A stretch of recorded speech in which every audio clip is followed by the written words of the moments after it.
Praise Lord. प्रभु के नाम की स्तुति हो। और फिर से एक बार आपके बीच में प्रभु ने एक संदेश दिया प्रभु का वचन को उठाने के लिए। और प्रभु ने एक बहुत ही अच्छा गहराई का वचन हमारे लिए दिया है, तो हम उसे सुनेंगे। तो आज का मनन का विषय रहेगा कि घमंड ना करना, घमंड ना करना।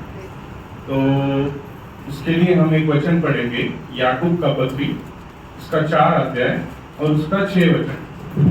वह तो और भी अनुग्रह देता है, इस कारण यह लिखा है, परमेश्वर अभिमानियों का विरोध करता है पर दिनों पर अनुग्रह करता है। Praise the Lord. कई बार जीवन जीते समय कई बार जाने अनजाने हमारे जीवन में घमंड की परिस्थिति आ सकती है, लेकिन हमें ये बात समझना है, जैसे पिछले बार हमने संदेश में सुना था कि हमें हर बार परमेश्वर का आश्रय लेकर चलना चाहिए, तो हमें घमंड आने की स्थिति पर प्रभु नहीं आने देता है। लेकिन हमने यहाँ पे देखा कि प्रभु जो है वो घमंडियों का सामना करता है। और बाइबल में कई बार प्रभु हमें प्रकट करता है कि प्रभु घमंडियों से कितना नफरत करता है। एक और वचन हम पढ़ेंगे, नीति वचन, उसका 8 अध्याय, उसका 13 वचन। यहोवा का भय मानना बुराई से भय रखना है, घमंड, अहंकार और बुरी चाल से और उलटफेर की बात से भी मैं भय रखती हूँ। Praise the Lord. प्रियो, हम यहाँ पे देखते हैं कि प्रभु घमंड से कितना नफरत करता है, कितना बैर करता है। इसलिए हमें क्या करना चाहिए? हमें प्रभु में आश्रय करना चाहिए, प्रभु के सामने दीन और नम्र होना चाहिए। तो और एक वचन हम पढ़ेंगे, याकूब का पत्री, अध्याय 4, उसका 10 वचन। प्रभु के सामने दीन बनो तो वह तुम्हें शिरोमणि बनाएगा। आमीन। Praise the Lord. हमें क्या करना है? प्रभु के सामने दीन बनना है। तो सही समय आने पर प्रभु क्या करता है? हमें शिरोमणि बनाता है। लेकिन कई लोगों ने घमंड किया। हम 2-3 लोगों के बारे में आज देखने जा रहे हैं, जिन्होंने घमंड किया और प्रभु का क्रोध का सामना उनको करना पड़ा। तो उसके लिए पहला व्यक्ति जो था वो था लूसीफर। उसने पहले घमंड किया, इसलिए हम उसके बारे में थोड़ा देखेंगे। एजेकियल उसका 28 अध्याय और उसका 12 से 17 वचन। हे मनुष्य की संतान, स्वर्गीय राजा के विषय में विलाप का गीत बनाकर उसे कहो, परमेश्वर यहोवा कहता है, तू तो उत्तम से भी उत्तम है, तू बुद्धि से भरपूर और सर्वांग सुंदर है, तू परमेश्वर की अदर नाम के बारी में था। तेरे पास आभूषण, माणिक, पद्मराग, हीरा, फिरोजा, सुलेमान मणि, यशब, नीलमणि, मकरद और लाल सब भांति के मणि और सोने के पहरावे थे। तेरे डफ और बांसुरियां तुझसे बनाई गई थी। जिस दिन तू सिरजा गया था उस दिन में सभी तैयारी की गई थी। तू छाने वाले अभिषिक्त कुरूप था। मैंने तुझे ऐसा ठहराया कि तू परमेश्वर के पवित्र पर्वत पर रहता था। तू आग सिरे के चमकने वाले मणिकों के बीच चलता फिरता था। जिस दिन तुझे सिरजा गया और जिस दिन तक तुझमें कुटिलता न पाई गई, उस समय तक तू अपनी सारी चाल चलन में निर्दोष रहा।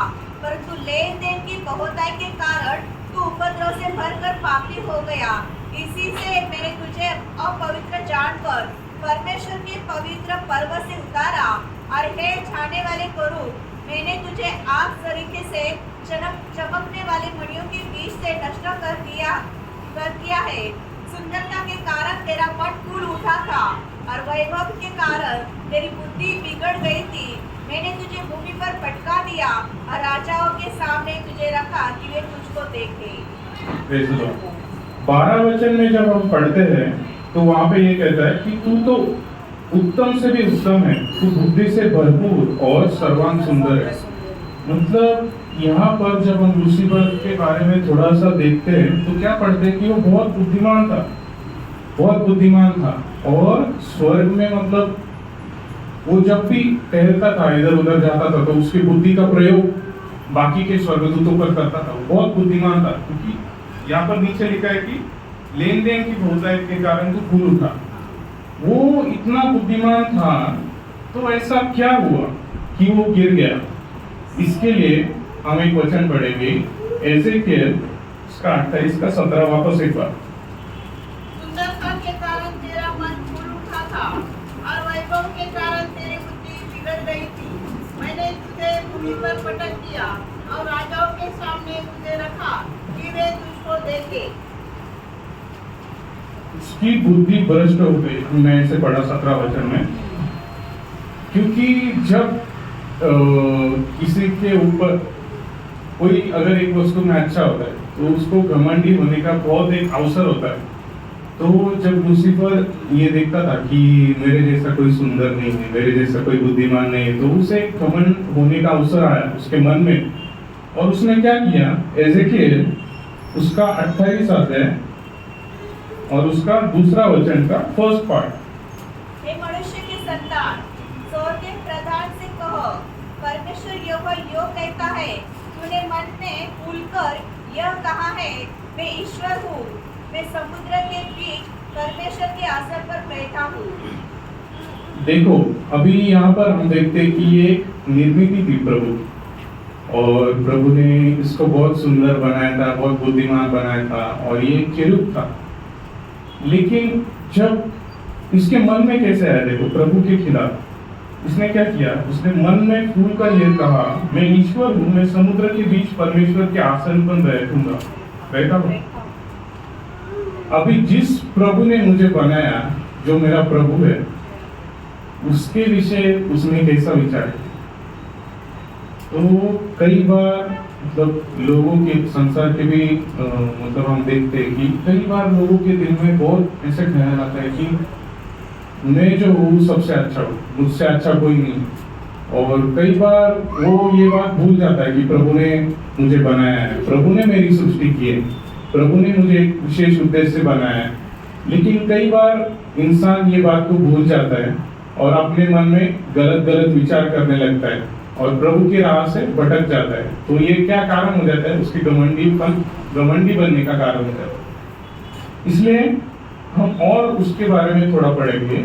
आइजिया उसका 14 अध्याय और उसका 12 से 14। हे भोर के चमकने वाले तारे, तू कैसे आकाश से गिर पड़ा है, तू जो जाति जाति को हरा देता था, तू अब कैसे काट कर भूमि पर गिराया गया है।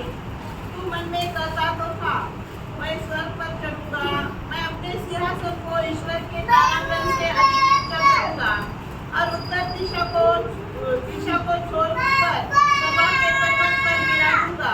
मैं मेघों से भी ऊंचे ऊंचे स्थानों के ऊपर चढ़ूंगा, मैं परम प्रधान के तुल्य हो जाऊंगा। परंतु अधोलोक में उस गड्ढे की तह तक उतारा जाएगा। जो तुझे देखेंगे तुझको ताकते हुए तेरे विषय में सोच कर कहेंगे, क्या यह वही पुरुष है जो पृथ्वी को चैन से रहने नहीं देता था और राज्य में प्रचार डाल देता था। यहाँ पर 14 वचन में जब हम देखते हैं तो क्या पढ़ते हैं कि मैं परम प्रधान के तुल्य हो जाऊंगा। ऐसा लूसीफर अपने मन में सोचता है, सिर्फ सोचता है, लेकिन वो एक बहुत बड़ी गलती वो कर रहा था, क्योंकि प्रभु के खिलाफ होना ये बहुत बड़ा पाप है। कई बार हम भी कई विचार से प्रभु के खिलाफ हो जाते हैं और घमंडी होने का कंडीशन में आ जाते हैं। लेकिन हमें बार बार मन फिरना है, बार बार हमें ये सोचना है कि मैं ऐसा नहीं कर सकता क्योंकि मैं एक मसीह व्यक्ति हूँ। हर बार हमें क्या करना है, प्रभु का आश्रय लेना है, प्रभु से कहना है कि प्रभु आपके सिवाय मैं कुछ नहीं कर सकता, आप ही मेरा सब कुछ है। तभी हम वो अवस्था से बच सकते हैं। इस अवस्था से बचने के लिए हमें और भी अधिक प्रभु के अनुग्रह की जरूरत होती है। और रेवलेशन उसका 21 अध्याय, प्रकटीकरण 21 अध्याय और उसका 27 वचन हम पढ़ेंगे। परंतु उसमें कोई अपवित्र वस्तु या घृणित काम करने वाला या झूठ का करने वाला किसी रीति से प्रवेश न करेगा, पर केवल वे लोग जिनके नाम मेमने की जीवन की पुस्तक में लिखे हैं। देखो, अभी स्वर्ग में कोई अपवित्र वस्तु नहीं रह सकती, लेकिन अभी लूसीफर ने क्या किया था, अपने मन में विचार किया था। लेकिन जो भी हम मन में सोचते, जो भी कुछ करते, या हमें ऐसे लगता है कि हमें कोई नहीं दिखता, लेकिन सब कुछ सृष्टिकर्ता जो बनाने वाला है, सृष्टि का बनाने वाला, वो हमारे मन को भी देख सकता है। तो स्वर्ग में जब ये ऐसा विचार कर रहा था तो प्रभु को मालूम हुआ कि ये ऐसे कर रहा है। तो इसलिए प्रकटीकरण में हम क्या पढ़ते हैं कि कोई भी अपवित्र वस्तु स्वर्ग में नहीं रह सकती। इसलिए क्या हुआ, लूका उसका 10 अध्याय 18 वचन, उसने उनसे कहा, मैं शैतान को बिजली के समान स्वर्ग से गिरा हुआ देख रहा था। Praise the Lord. यहाँ पर प्रभु यीशु मसीह अपने चेलों से कह रहा है कि मैंने लूसीफर को बिजली के समान गिरते हुए देखा, क्योंकि प्रभु वहां पे था। तो जो उसने किया, लूसीफर ने जो किया, वो बिल्कुल प्रभु को पसंद नहीं आया। और कोई अपवित्र वस्तु स्वर्ग में नहीं रह सकती, इसलिए प्रभु ने क्या किया, लूसीफर को वहां से नीचे गिरे दिया। और एक व्यक्ति के बारे में हम पढ़ेंगे, निर्गमन उसका 5 अध्याय उसका 2 वचन।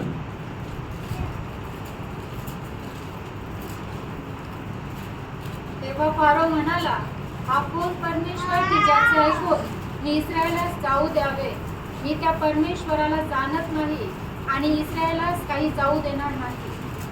Praise the Lord. अभी जब हमने लूसीफर के बारे में देखा तो लूसीफर ने क्या किया, बुद्धि में घमंड किया और वो उसके गिरने का कारण हुआ। अभी यहाँ पर फारो के बारे में हम देखते हैं। फारो एक बहुत शक्तिशाली राजा था अपने समय में। अभी ये दूसरा घमंडी होने का कारण है। पहला था बुद्धि के कारण, दूसरा है अपने शक्ति के कारण। वापस एक बार दूसरा वचन पढ़ेंगे। फिरौन ने कहा, यहोवा कौन है कि मैं उसका वचन मानकर इस्राएलियों को जाने दूं? मैं यहोवा को नहीं जानता और मैं इस्राएलियों को नहीं जाने दूंगा। यहाँ पर एक फारो है, ये राजा है, लेकिन ये क्या कहता है, देखो इसके शब्दों में देखो, मैं नहीं जानता कि यहोवा कौन है। मतलब उसके शब्दों में हमें ये दिखाई देता है कि वो कितना अपने ताकत पर घमंड कर रहा है। वो कहता है कि मैं नहीं जानता कि यहोवा कौन है। लेकिन क्या होता है, हम जानते हैं कि फारो उस समय बहुत ही शक्तिशाली राजा था, बहुत ही शक्तिशाली। और जब मूसा और हारून ने, मतलब मूसा और हारून को फारो के पास जब प्रभु ने भेजा था, तो वो इस प्रकार उनको उत्तर देता है कि यहोवा कौन है, मैं उसको नहीं जानता। मतलब जब इंसान के पास शक्ति आ जाती है तो वो क्या करता है कि अपनी शक्ति का इस्तेमाल करके, उसको ऐसा लगता है कि अभी मेरे से शक्तिशाली कोई नहीं, और वो घमंड में गिरने का कारण हो जाता है। पहले अवस्था में हमने देखा कि लूसीफर ने क्या किया, अपनी बुद्धि पर घमंड किया कि मेरी जैसी बुद्धि किसी के पास नहीं, मैं सबसे बुद्धिमान हूं। दूसरे केस में फारो के बारे में हमने देखा कि फारो सोचता है कि मेरे से शक्तिशाली कौन है और यहोवा कौन है। यहोवा भी नीचे आएगा तो भी मैं उससे ये बात नहीं मानूंगा। मूसा और हारून की बात का वो इनकार कर देता है।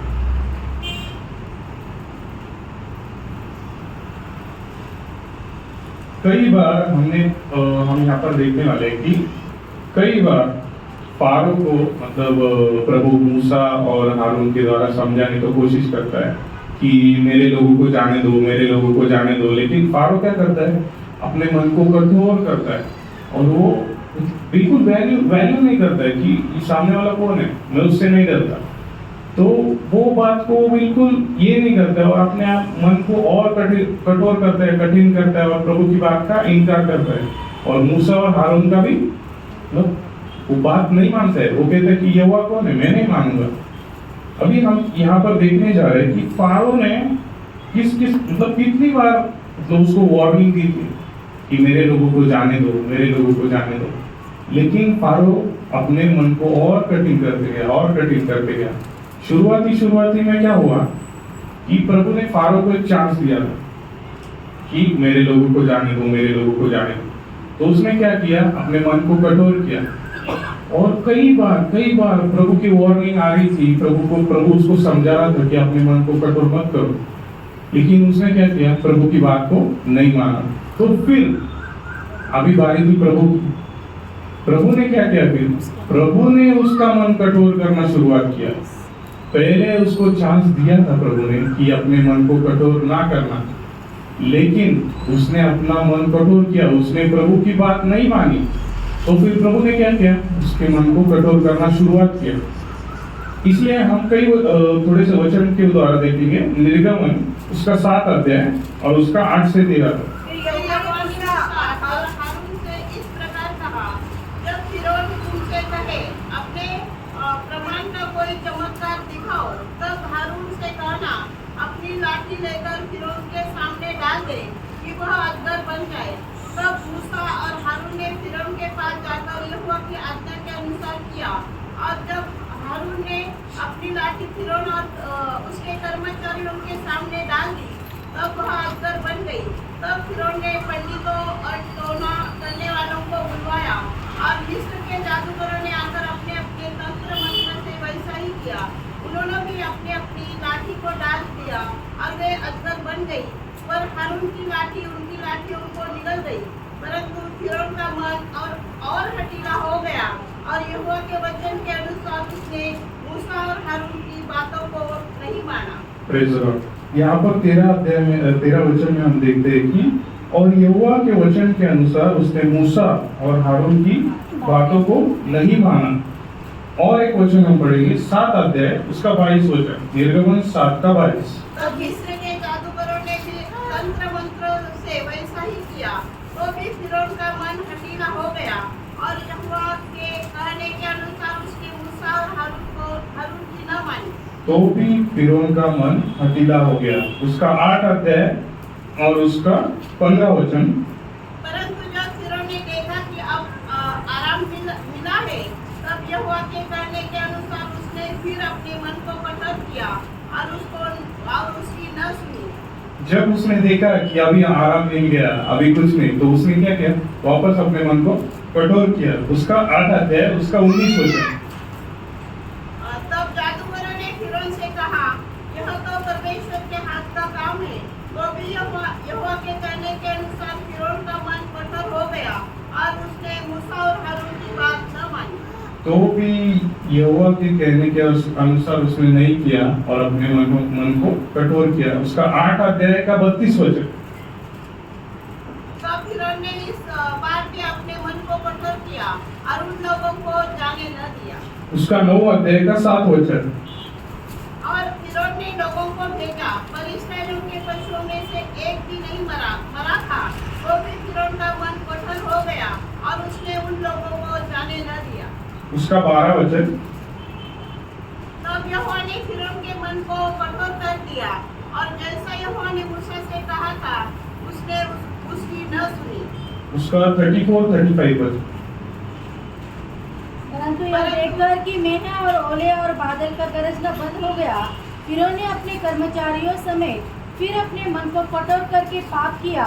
इस प्रकार फिरौन का मन हठीला होता गया और उसने इस्राएलियों को जाने न दिया, जैसा कि यहोवा ने मूसा के द्वारा कहलाया था। उसका 10 अध्याय उसका 20 वचन। तो भी यहोवा ने फिरौन के मन को कठोर कर दिया। उसका 10 अध्याय उसका 27 वचन। पर यहोवा ने फिरौन का मन हठीला कर दिया। Praise the Lord. अभी हमने कई वचन देखे कि फिरौन का मन हठीला हो गया, हठीला हो गया, हठीला हो गया।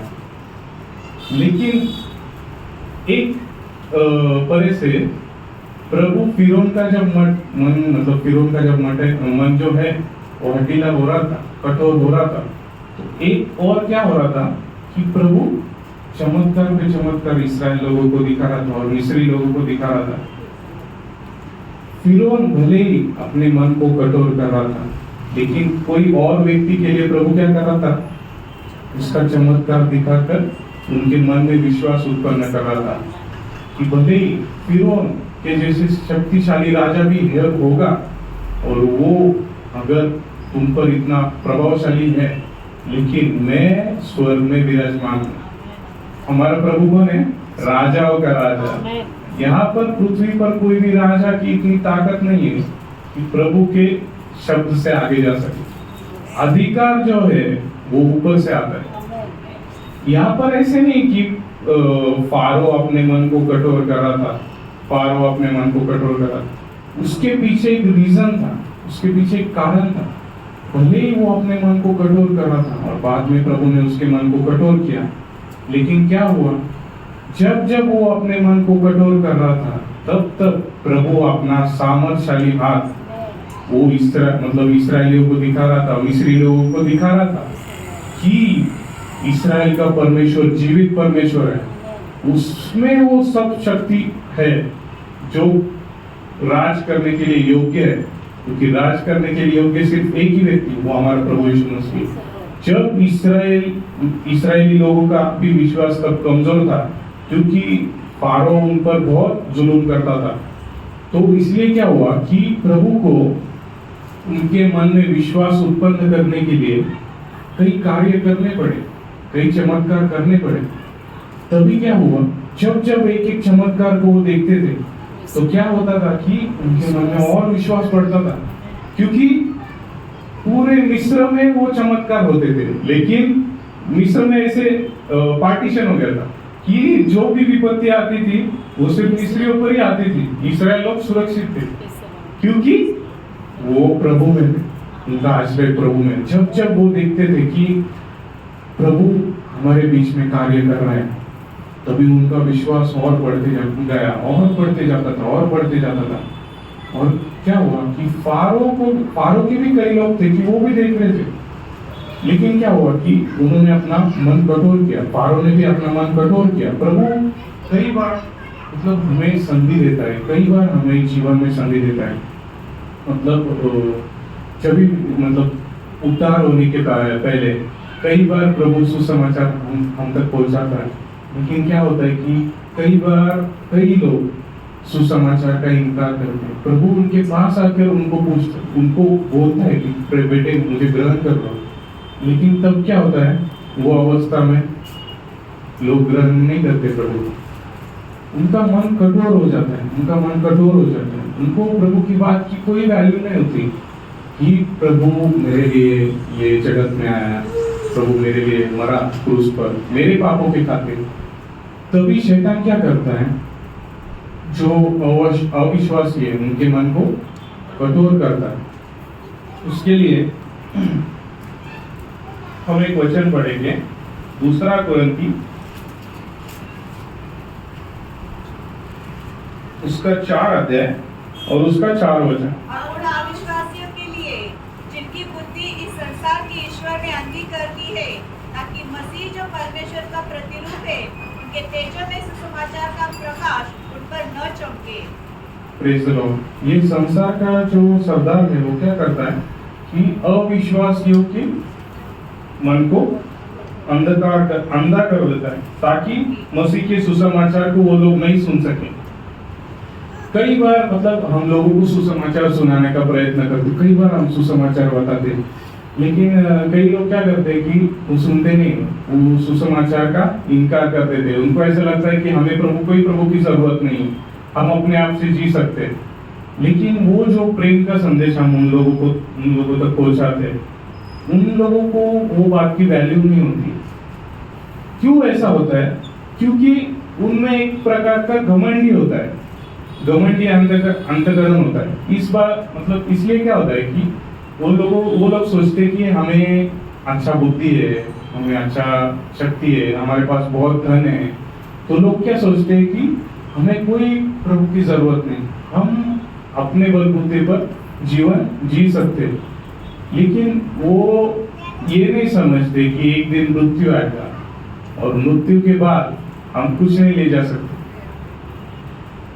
क्या होगा कि जब एक व्यक्ति मर जाता है, जब वो व्यक्ति मर जाता है तो उसको प्रभु के सामने, भले ही अभी वो प्रभु का स्वीकार ना करे, अभी हम उनको बोलते हैं कि प्रभु का स्वीकार करो, प्रभु का स्वीकार करो, प्रभु आपसे बहुत प्रेम करता है, प्रभु आपके लिए ये धरती पर आया, प्रभु ने आपके लिए अपना प्राण दिया, अपना लहू बहाया। लेकिन लोग क्या करते हैं कि सुसमाचार का इनकार करते हैं।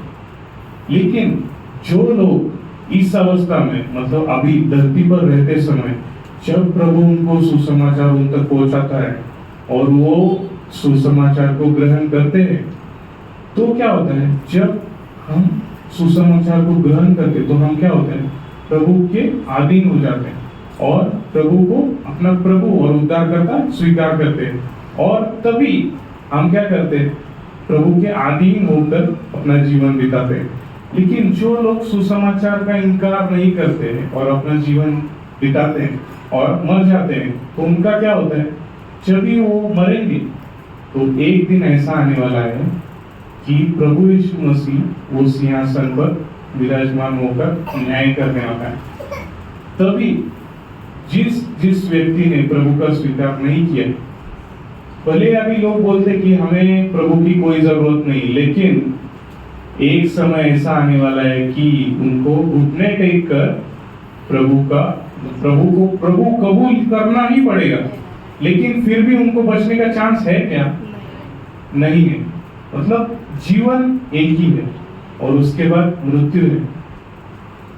तो अगर ये जीवन बिताते समय अगर हम प्रभु के सामने दीन नहीं हुए, प्रभु का स्वीकार नहीं किया और जब समय रहते हुए घुटने में आकर प्रार्थना नहीं किया, तो मरने के बाद उस व्यक्ति का क्या होगा? उसको प्रभु अपने आप घुटने पर लेके आएगा। उसको घुटने पर आकर प्रभु स्वीकार करना ही पड़ेगा और फिर प्रभु क्या करेगा? तभी उसको नरक में डालेगा। लेकिन बचने का चांस है क्या? नहीं। जब भी उसको चांस था तब उसने क्या किया? अपने मन को कठोर करते गया। उसको ऐसे लगा कि मुझे किसी की जरूरत नहीं। लेकिन जब परिस्थिति उसके हाथ से निकल जाती है, तभी उसके बुद्धि उसकी प्रज्वलित होती है और तभी उसको लगता है अरे यार अभी मुझसे कुछ नहीं हो सकता। तभी वो क्या करता है? तभी प्रभु करने लगता है। लेकिन जब सही समय रहता है, जब अवसर होता है, जब संधि होती है, तभी लोग प्रभु का स्वीकार नहीं करते, प्रभु को कोई वैल्यू नहीं देते। प्रभु ने जो अनमोल उद्धार जो मनुष्य के द्वारा कभी किसी व्यक्ति को नहीं मिल सकता था, वो प्रभु ने स्वयं जगत में आकर में दिया, अपने प्रिय पुत्र को हमारे लिए दिया। लेकिन लोग, संसार के लोगों का मन क्या करता है? शैतान अंधकार में कर देता है, अंधा कर देता है, उनको सुनने नहीं देता है और उनके मन को विचलित करता है। वो प्रकाशमय जो सुसमाचार है, तेजोमय सुसमाचार, उसका प्रकाश उनके मन पर ना चमके, इसलिए शैतान बहुत प्रयत्न करता है। लेकिन मैं धन्यवाद देना चाहता हूँ कि यहाँ पर जितने लोग उद्धार पाए हैं, प्रभु का अनुग्रह उन पर हुआ है बहुत बड़ा। अभी ये समय में किसी का उद्धार होना बहुत कठिन है। मतलब ऐसी परिस्थिति आ चुकी है कि पाप इतना बढ़ चुका है इस दुनिया में कि लोग बिल्कुल प्रभु का स्वीकार करने के लिए बिल्कुल उनको राजी नहीं होते। लेकिन जो लोग प्रभु ने अभी चुन के अलग किए, वो बहुत प्रभु के बहुत वैल्यूएबल लोग हैं। प्रभु उनकी बहुत इज्जत करता है कि प्रभु का जो समर्पण उनके लिए था क्रूस पर, उसका उन्होंने विश्वास किया, उस प्रिय पुत्र पर उन्होंने विश्वास किया, उसको प्रभु करके ग्रहण किया, उद्धार करके। मतलब अपने माँ बाप अगर अपने को एक बात बोलते हैं और एक उनका लड़का जो उनकी बात नहीं सुनता है, तो वो माँ बाप को बहुत दुख होता है कि मैंने इसे जन्म दिया और मैं इसके लिए हर एक बात जो करता हूँ कि उसके लिए जो नेसेसरी है, उसके लिए जो भी चाहिए, वो सब मैं इसके लिए करता हूँ, लेकिन फिर भी वो मेरी बात नहीं सुनता है। तो वो अपने माँ बाप के दिल में बहुत दुख होता है कि ये मेरा प्रिय पुत्र मेरी बात नहीं सुनता है। इससे ही प्रियो, प्रभु ने जब मनुष्य की सृष्टि की और प्रभु ने जब देखा कि मैंने इतने प्यार से मनुष्य को बनाया था, लेकिन मनुष्य ने क्या किया? पाप करके परमेश्वर के विरुद्ध हो गया और प्रभु की बातों से विरहित हो गया, प्रभु का इनकार करने लगा। वो बात को जब प्रभु देखता है तो उसको बहुत दुख होता है, जैसे एक माता पिता को दुख होता है कि अपना पुत्र अपनी बात नहीं मानता है।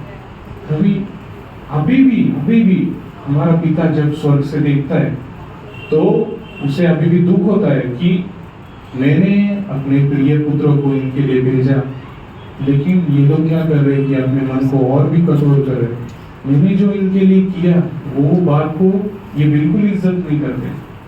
वो एक डिसरिस्पेक्ट हो गया। जिसने हमारी सृष्टि की उसमें इतनी ताकत है कि वो एक सेकंड में जो लोग उसका स्वीकार नहीं करते उनका 1 सेकंड में नाश कर सकता है। हम तो मैंने एक बार सुना था एक प्रभु के दास ने कि कई बार लोगों के घर में एक फोटो रहता है प्रभु यीशु मसीह का चरवाहा के रूप में, और वो भेड़ को लिए हुए रहता है। मतलब लोगों को लगता है कि प्रभु मतलब he is very loving, Prabhu God is love, मतलब प्रभु बहुत प्रेमी है।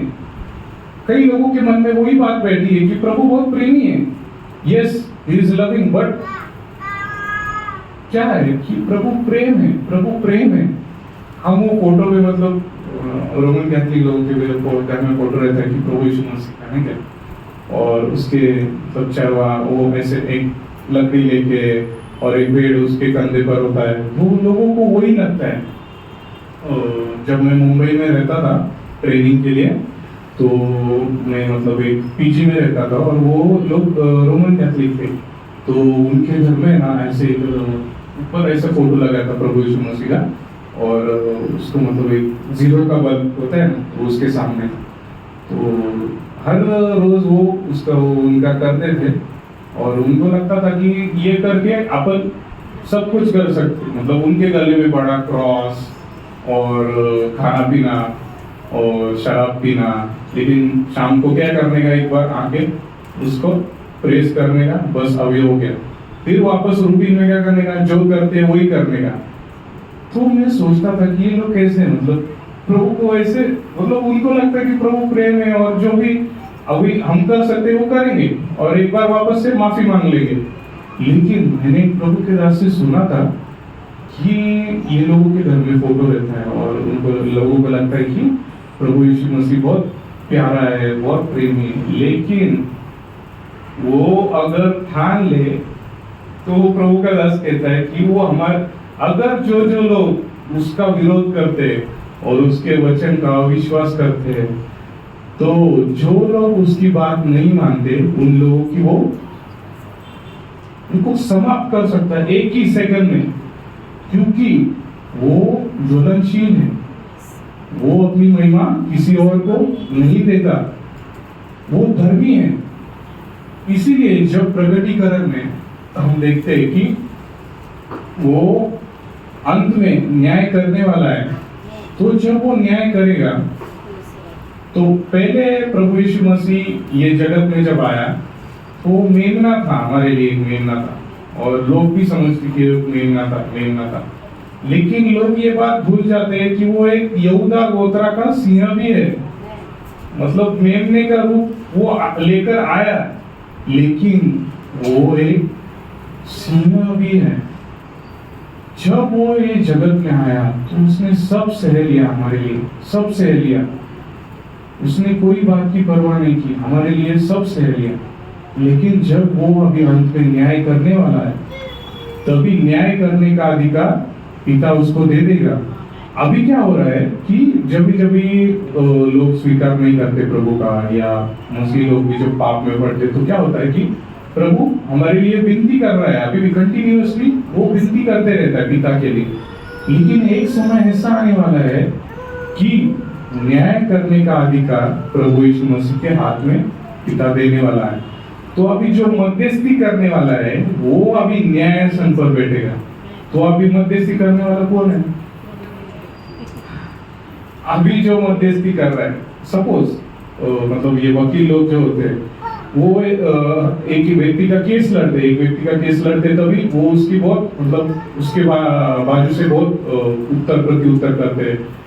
लेकिन सपोज वही व्यक्ति, वही वकील आगे जाकर एक जज बन जाता है, तभी उसका काम चेंज होता है, तभी वो विनती नहीं कर सकता, तभी उसका काम क्या है? फिर न्याय करना, और वो भी उचित न्याय करना।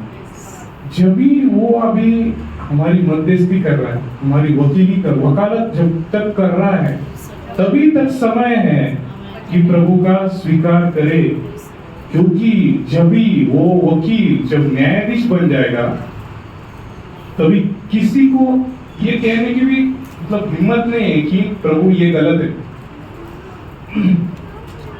मैं एक बात सोच रहा था कि सबसे खतरनाक वचन बाइबल में है कि अगर मरने के बाद किसी व्यक्ति को प्रभु ये कहे कि मैं तुम्हें नहीं जानता, तो उसके लिए वो सबसे खतरनाक बात है, क्योंकि उसकी बात सुनने वाला कोई है क्या? नहीं। कोई नहीं। सबसे भयावह बात वो है, scariest thing in the Bible, word saying that I do not know you, depart from me. मतलब मैं तुम्हें नहीं जानता। जो वो व्यक्ति हमारी वकालत कर रहा है, आज तक हमारे लिए विनती कर रहा है, वो अगर न्यायाधीश बन जाए और वो अगर कहे कि मैं तुम्हें नहीं जानता, तभी किसी व्यक्ति में उतनी ताकत नहीं है कि प्रभु का सामना कर सके। तो जब भी प्रभु प्राप्त हो सकता है, प्रभु जब तक हमें अवसर देता है, प्रभु की संधि जब तक है, तभी हमारा काम क्या है? प्रभु के सामने नम्र बनकर उसका स्वीकार करना, उसके मार्गों पर चलना, उसके वचन के अनुसार चलना और उसको प्रसन्न करके जीवन बिताना। Praise Lord. अभी हमने क्या देखा कि लूसीफर के बारे में देखा। लूसीफर में जो बुद्धि थी, उसके कारण उसमें घमंड उत्पन्न हुआ। दूसरा व्यक्ति के बारे में हमने देखा फारो, वो बहुत शक्तिशाली था। उसको ऐसा लगता था मैं बहुत शक्तिशाली हूँ और मेरे जैसा कोई नहीं। अभी हम और एक व्यक्ति के बारे में देखने जा रहे हैं। उसमें कौन सा प्रकार का घमंड था? उसमें घमंड था धन का। तो उसके लिए हम एक वचन पढ़ेंगे, लूका उसका 16 अध्याय उसका 19 से 21 तक। एक धनवान मनुष्य था जो बैंजनी कपड़े और मलमल पहनता और प्रतिदिन सुख विलास और धूमधाम के साथ रहता था। लाजर नाम का एक कंगाल और घाव से भरा हुआ उसकी देवड़ी पर छोड़ दिया जाता था और वो चाहता था कि धनवान की मेज पर के झूठन से अपना पेट भरे, यहाँ तक कि कुत्ते भी आकर उसके घाव को चाटते थे। ऐसा हुआ कि वो कंगाल मर गया और स्वर्गदूतों ने उसे लेकर अब्राहम की गोद में पहुंचाया।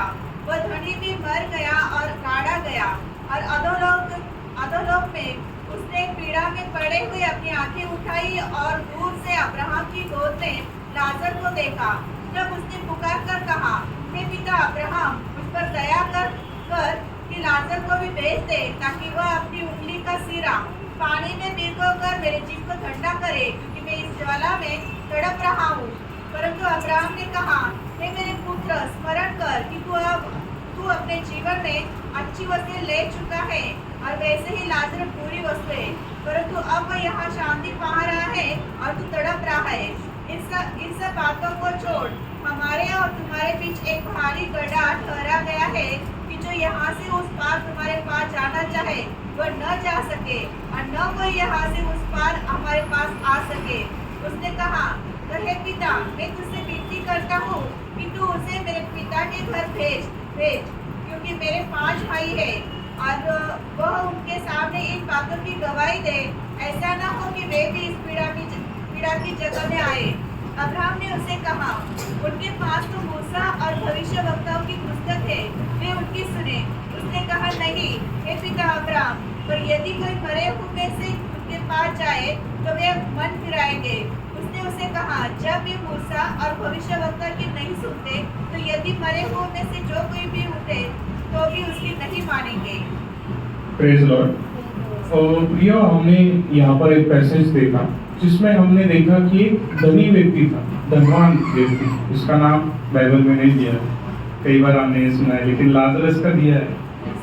तो यहाँ पर क्या देखते हैं कि एक धनी व्यक्ति था और उसको अपने धन पर बहुत भरोसा था, बहुत यकीन था। उसका आश्रय उसके धन पर था।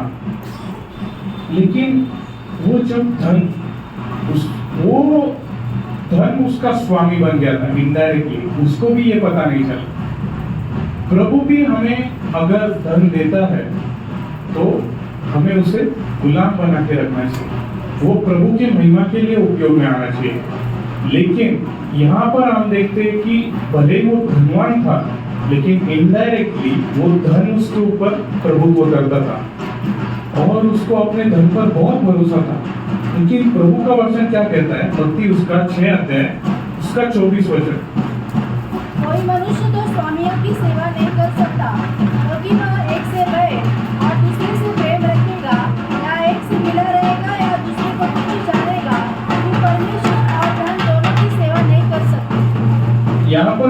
हैं कि मनुष्य दो स्वामियों की सेवा नहीं कर सकता, लेकिन अभी यहाँ पर शैतान को इनडायरेक्टली धन करके प्रबोधित किया गया।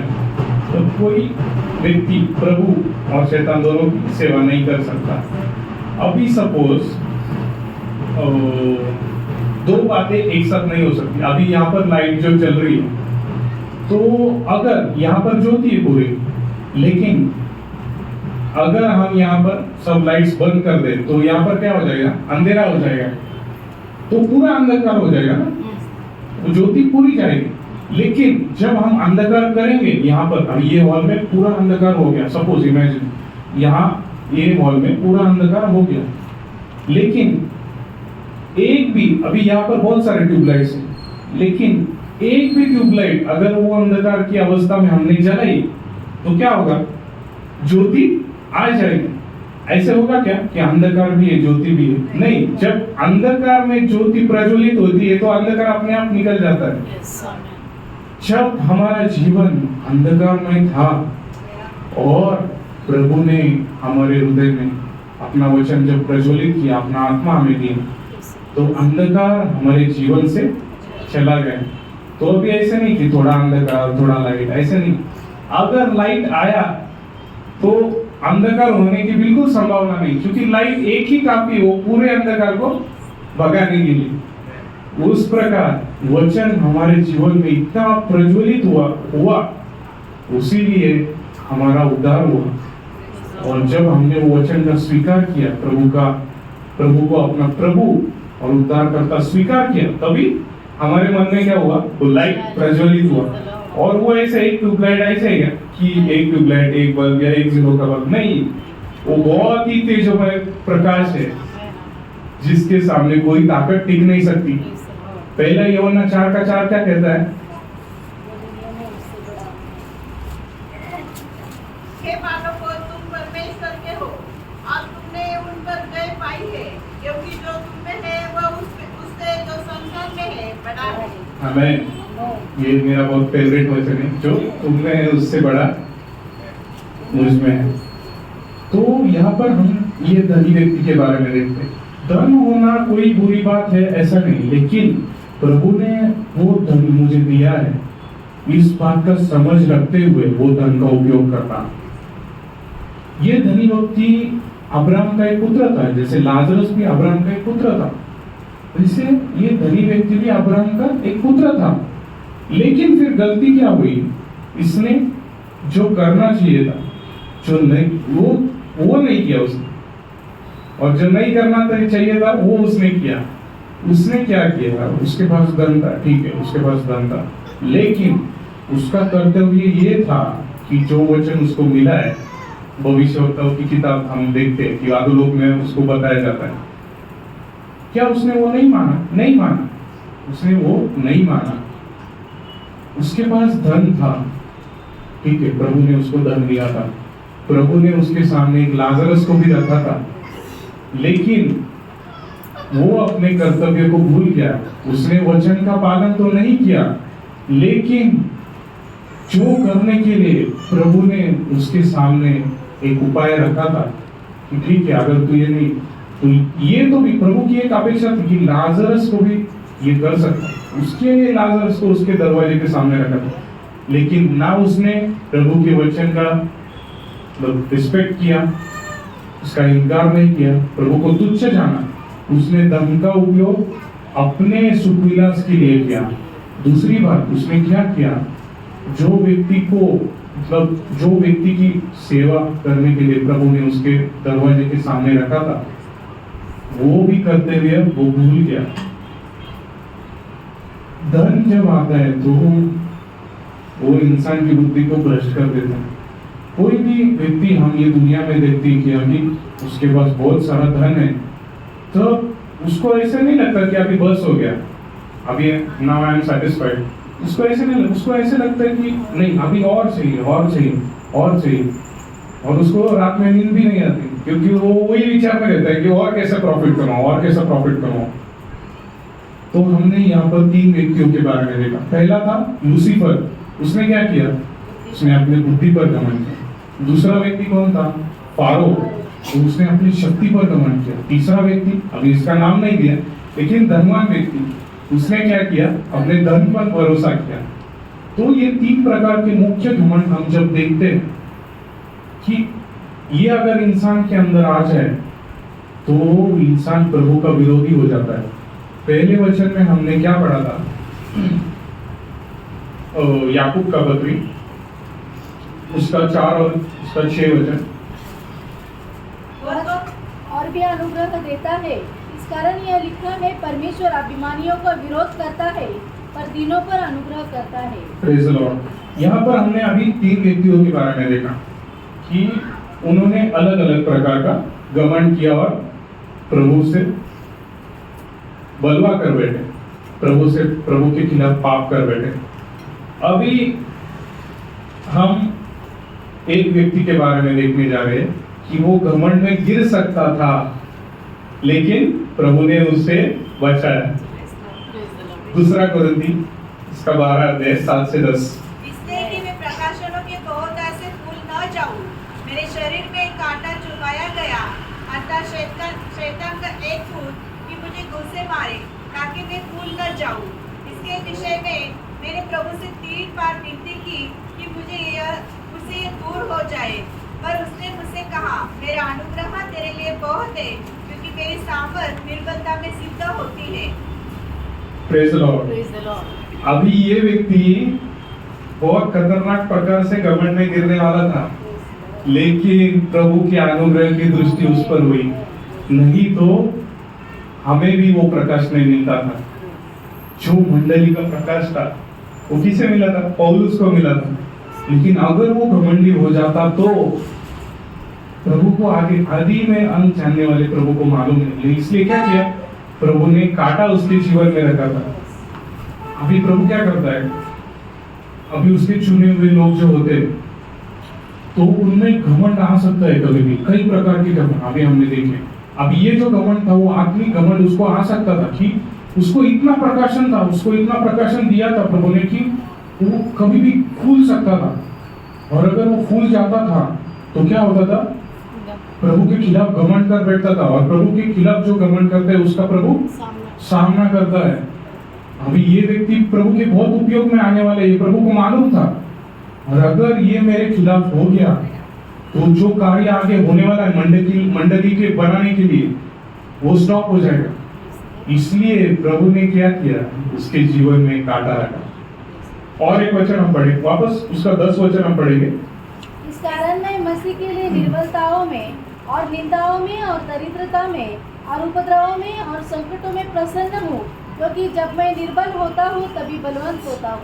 Praise the Lord. अभी जब मैं निर्बल होता हूँ तभी मैं बलवंत होता हूँ, ऐसा पौलुस कह रहा है। जब भी मैं निर्बल होता हूँ तभी मैं बलवंत होता हूँ। अभी ये कैसे वचन? जब भी मैं निर्बल होता हूँ मैं बलवंत होता हूँ, क्योंकि जब भी वो निर्बलता की अवस्था में हम चाहते हैं तब क्या होता है? चरवाहा हमारे सबसे समीप रहता है। जब भी भेड़ के पास अपना चरवाहा रहता है तभी वो सबसे सेफेस्ट प्लेस में रहता है, मतलब वो उसको कोई बात की चिंता नहीं होता है, और वो बहुत बलवंत महसूस करता है, बहुत शक्तिशाली महसूस करता है, क्योंकि मेरा चरवाहा मेरे साथ है। जब वो निर्बलता की अवस्था में मनुष्य जाता है तभी प्रभु उसके बहुत समीप होता है। और प्रभु क्या करता है प्रियो?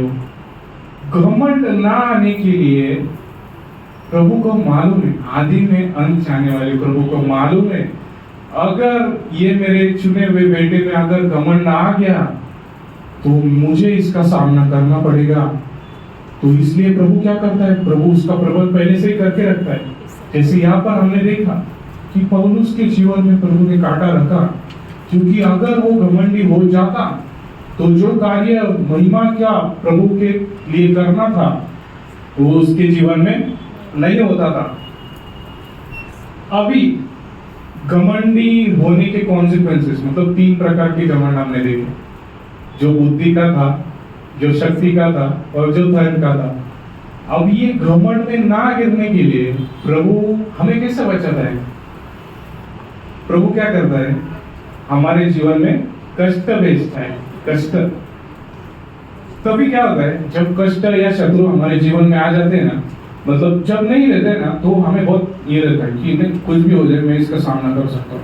लेकिन जब वो सामने आ जाता है तभी अरे बाबा नहीं, ये नहीं हो सकता मुझसे, तभी हमको समझ में आता है कि ये मुझसे नहीं हो सकता। लेकिन जब वो अनुभव में नहीं होते ना, तभी हमको लगता है नहीं, मैं बहुत शक्तिशाली हूँ, मैं बहुत बुद्धिमान हूँ। लेकिन जब परिस्थिति आती है ना, तभी हमारी बुद्धि अचानक खुल जाती है, नहीं बाबा ये तो बहुत खतरनाक है, इसका सामना मैं कैसे करूँ। इसीलिए प्रभु क्या करता है, हमारे जीवन में कष्ट भेजता है।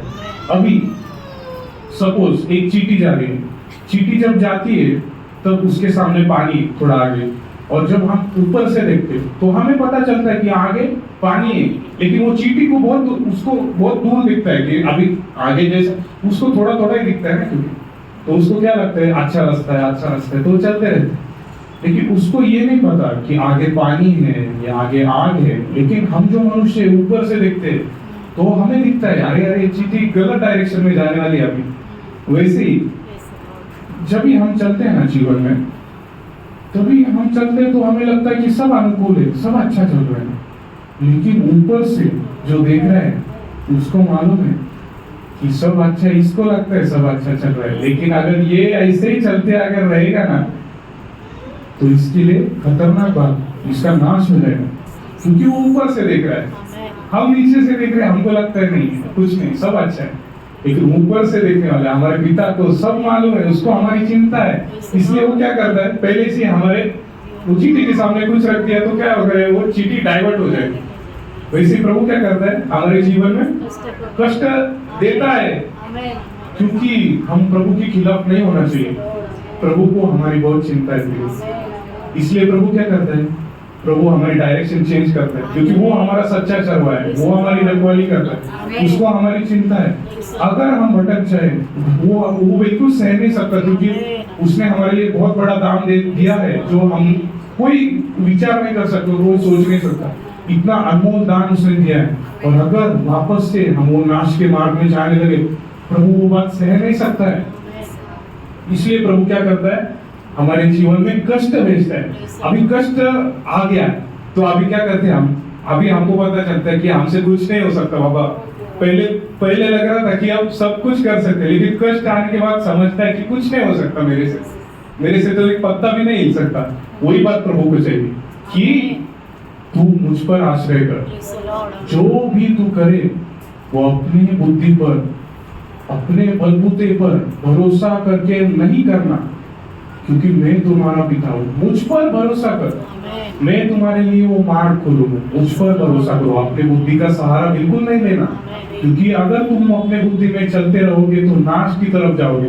लेकिन मैं अगर तुम्हें ले चलूंगा तो मैं मार्ग, सत्य और जीवन, वो हमारा मार्ग है, वो सच्चा मार्ग है, वो हमें ले चलता है। हमें अगर वो मार्ग में अगर उसने रखा है तो वो अंत तक लेके जाएगा ही। हमें क्या करना है, सिर्फ प्रभु के अधीन होकर वो मार्ग में चलते रहना है और पीछे नहीं हटना, पीछे बिल्कुल नहीं घूमना है। जो मार्ग में प्रभु ने हमें रखा है वो मार्ग में हमारा कर्तव्य है कि हम चलते रहे।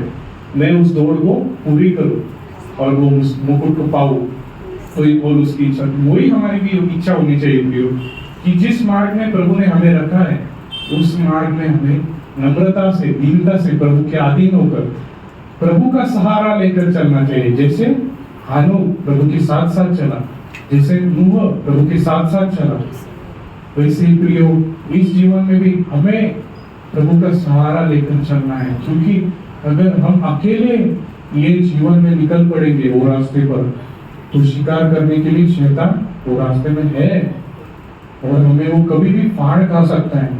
इसलिए हमें क्या करना है, जिस मार्ग पर प्रभु हमको ले चल रहा है उस पे नम्रता से, दीनता से प्रभु का आश्रय लेकर हमें वो मार्ग में चलना है। तो क्या हो रहा है, घमंडी ना होने के लिए प्रभु क्या करता है, हमारे जीवन में कष्ट भेजता है तब हमारी बुद्धि खुल जाती है, हमारे हम आपे में आ जाते हैं। वैसे वो हमारे आपे में हम जाते हैं, कष्ट जब आते हैं तो हमारे आपे में हम आते हैं, तो हमें समझता है कि हमसे कुछ नहीं हो सकता। तब हम क्या अनुभव करते हैं? प्रभु का सामर्थ्यशाली हाथ। जब कष्ट में हम जाते हैं तब हमारी बुद्धि खुल जाती है कि मुझसे कुछ नहीं हो सकता। तभी प्रभु अपने सामर्थ्यशाली हाथ के द्वारा अपना अद्भुत कार्य दिखाता है और हमें दिखाता है कि बेटा तुम्हें कोई बात करने की जरूरत ही नहीं, बिल्कुल, क्योंकि मैं तुम्हारे साथ। जो भी करना है वो मैं करूंगा, तुम नहीं करना, मैं करूंगा। इस्राएल लोगों को प्रभु बोलता था कि तुम सिर्फ जाके खड़े रहो। इस्राएल लोग बिल्कुल नहीं लड़े, प्रभु लड़ता था। उनका काम क्या था? सिर्फ जाके खड़े रहना, बस। लेकिन प्रभु उनके बाजू से लड़ता था, और प्रभु जब लड़ता है तब उसका सामना कोई नहीं कर सकता है। जब दावीद का पत्थर जब गोलियत को लगा तो वो क्या पत्थर से मरा? नहीं, वो पत्थर से नहीं मरा। वो कैसे मरा? प्रभु के हाथ से। दावीद जब गोलियत का सामना करने के लिए जा रहा था तो वो क्या बोल के गया? मैं यहोवा के नाम से जाता हूँ। और जब कोई व्यक्ति ये कहता है कि मैं यहोवा के नाम से आता हूँ, तब प्रभु का सामर्थ्यशाली हाथ, जिसको कोई नहीं रोक सकता है, किसी में उतनी हिम्मत नहीं कि प्रभु के हाथ का सामना कर सके, वो हाथ हमारे साथ होता है, हमारे अनुकूल होता है। तो हमने क्या देखा कि कष्ट आता है, हमारे घमंडी ना होने के लिए प्रभु क्या करता है? कष्ट देता है। हम जब कष्ट में जाते तो हम प्रभु के अधीन हो जाते अपने आप, और जब हम प्रभु के अधीन हो जाते तो प्रभु का सामर्थ का कार्य देख सकते। अभी जब प्रभु का सामर्थ का कार्य हम देखते हैं तो क्या होता है? हमारा विश्वास बढ़ता है।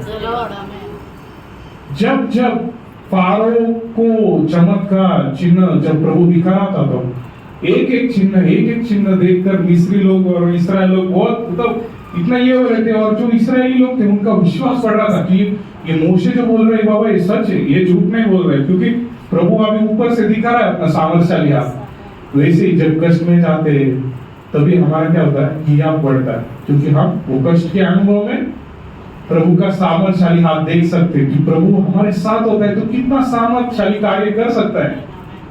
वैसे इसलिए प्रियो क्या है कि जब हमने देखा कि घमंड होकर इंसान कैसे बर्बाद हो सकता है या प्रभु का सामना वो कर सकता है, तो प्रभु वो नहीं होने के लिए क्या करता है? हमारे जीवन में कष्ट भेजता है, और कष्ट जब आता है तो हम प्रभु का सहारा लेते हैं कि प्रभु मुझसे कुछ नहीं हो सकता, सब कुछ आप ही कर सकते, सब कुछ मेरे लिए आप ही हो, मैं कुछ नहीं कर सकता। जब वो लेवल में इंसान जाता है ना, तो प्रभु अपने आप उसको उठाता है अपने हाथ में, और जब प्रभु उसको उठाता है तो कोई उसका सामना नहीं कर सकता।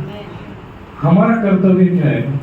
हमारा कर्तव्य यही है, जब भी अगर कष्ट के अनुभव में हमें भले ही जा रहे हैं, लेकिन वो हमारे भलाई के लिए, हमारे पिता को मालूम है कि अगर इसको मैं ये कष्ट नहीं दूंगा तो ये बर्बाद हो जाएगा, और प्रभु के वो ये सहन नहीं हो सकता, क्योंकि उसने हमें बहुत दाम लेकर, बहुत मोल देकर खरीदा है।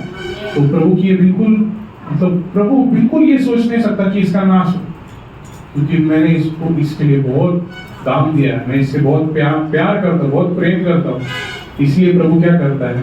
हमारा विश्वास बढ़ाने के लिए हमें कष्ट के अनुभव में जाने देता है। तो प्रेज द लॉर्ड, हमने आज देखा कि 3 प्रकार के घमंड, और चौथा जो है वो आत्मिक घमंड होने से पौलुस को प्रभु कैसे बचाता है, हमारा विषय था। और मेरा ये मतलब प्रभु का मतलब मैं जब ये संदेश प्रिपेयर कर रहा था तब प्रभु ने मुझे ऐसा बताया कि ये संदेश का ऑब्जेक्टिव ये है कि प्रभु हमें घमंडी होने से कैसे बचाता है। तो क्या करता है?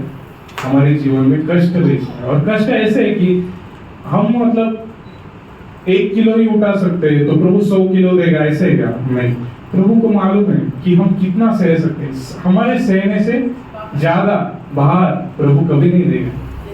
लेकिन ये बात हमें समझनी चाहिए कि मेरा पिता जो है वो मुझे मेरी भलाई के लिए, जो कष्ट भी मेरे जीवन में आ रहे वो मेरी भलाई के लिए। प्रभु नहीं चाहता कि मेरा नाश हो, प्रभु नहीं चाहता कि प्रभु मेरा सामना करे, क्योंकि प्रभु अगर मेरा सामना करेगा तो मैं बच नहीं सकता। तो मेरा कर्तव्य यही है कि मैं प्रभु का आश्रय करूं, और घमंडी होने से अगर प्रभु मुझे बचा रहा है, मुझे अगर कष्ट के अनुभव में ले जा रहा है, तो मेरी भलाई के लिए उसमें मुझे आनंद करना चाहिए कि प्रभु धन्यवाद, आप मुझे इस अवस्था में लेके जा रहे हो, मेरा नाश होने से प्रभु धन्यवाद। तो प्रभु आपको वचनों के द्वारा आशीष दे।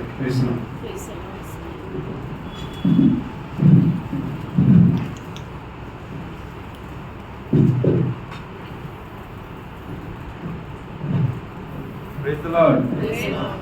कितना लोगों को आशीष मिला? सभी बहुत पवित्र आत्मा बहुत गहराई से हमसे बातचीत किया है।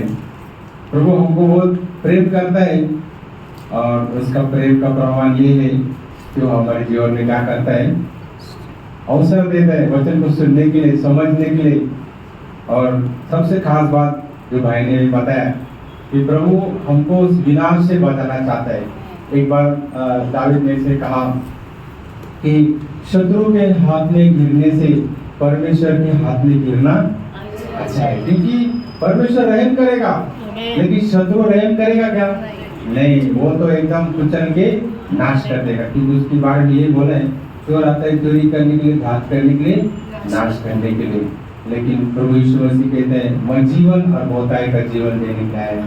आपको मालूम है यिर्मयाह का 11:29 है ना, परमेश्वर की सब योजना हमारे भलाई के लिए। तो जब भी वचन हमको सुनने को मिलता है उस वक्त हम हृदय को कठिन नहीं करना चाहिए। इब्रानी को 4 का 7 में लिखा है। एक बात हमेशा ध्यान में रखने का कि परमेश्वर जब हमको उसके वचन से बताते तो हमारा अगर हृदय हम कठिन करते तो उसका जो ऑपोजिट जो भाग है परमेश्वर का क्रोध क्या होता है, हाँ, जमा होते रहते, ये कभी भी नहीं भूलेगा। और वो कहाँ तक जाएगा ये हमको नहीं मालूम, क्योंकि नीति सूत्र का 29 का 1 में लिखा है, जो बार बार उसको बताने के बाद उसको क्या करता है, वचन को तुच्छ करता है, तो उसका अंत कैसा हो जाता, अचानक हो जाता है। हम लोग भी सोचते हैं ये आदमी कैसा क्यों हो गया, है ना? तो परमेश्वर जानता है कि बहुत से वक्त देने के बाद भी वो व्यक्ति जब नहीं सुनता है तो अचानक मृत्यु आ जाता है। वो मनुष्य के लिए बहुत ही खतरनाक है। और एक सी खतरनाक बात है कि प्रेरित का काम उसका 13 काम 40 और 41 में किया है कि तुम अगर परमेश्वर के वचन को तुच्छ करते हैं तो ऐसा एक समय आ जाएगा कि आपको कितना भी समझाने के बाद भी आप समझ नहीं सकेंगे। और ये अवस्था सबसे खतरनाक है कि परमेश्वर उस व्यक्ति को छोड़ देता है, फिर उसको बचने के लिए कोई भी चांस नहीं रहता। इसलिए जब भी प्रभु का वचन हमको सुनने को मिलता है हम तुरंत प्रभु की ओर सरेंडर करना। तो आइए, प्रभु ने हमको बहुत वचन की तरह आशीषित किए हैं। इस वक्त हम धन्यवाद के साथ प्रार्थना करें।